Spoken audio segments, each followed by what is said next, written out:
My name is Gail McLaughlin. I am the mayor of the city of Richmond, California.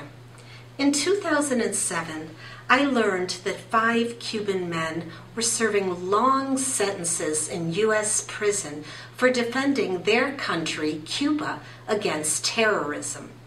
I immediately started to look for more information and was outraged to find out that these 5 men were trying to stop terrorist actions planned right here in my own country, something unacceptable for me. I immediately initiated a campaign on behalf of family visits for members of the Cuban 5, and 13 California mayors joined me in that effort. In 2009, the Richmond City Council adopted a resolution in support of the Cuban 5.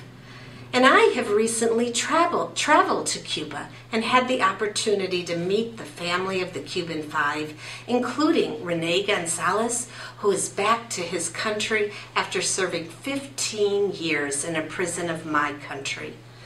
We should have rewarded the Cuban men for their actions of fighting terrorism, but instead they are serving long and unjust sentences, one of them 2 life sentences plus 15 years.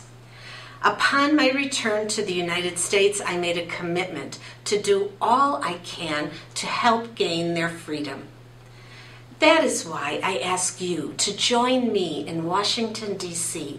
from June 4th to June 11th to ask President Obama to find a humanitarian solution to the case of the Cuban 5.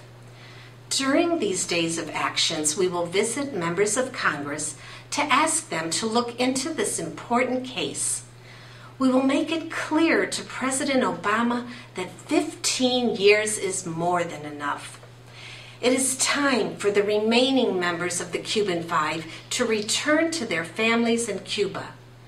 To endorse the 5 days for the Cuban 5 in Washington, D.C., or for more information, visit www.5daysforthecuban5.com.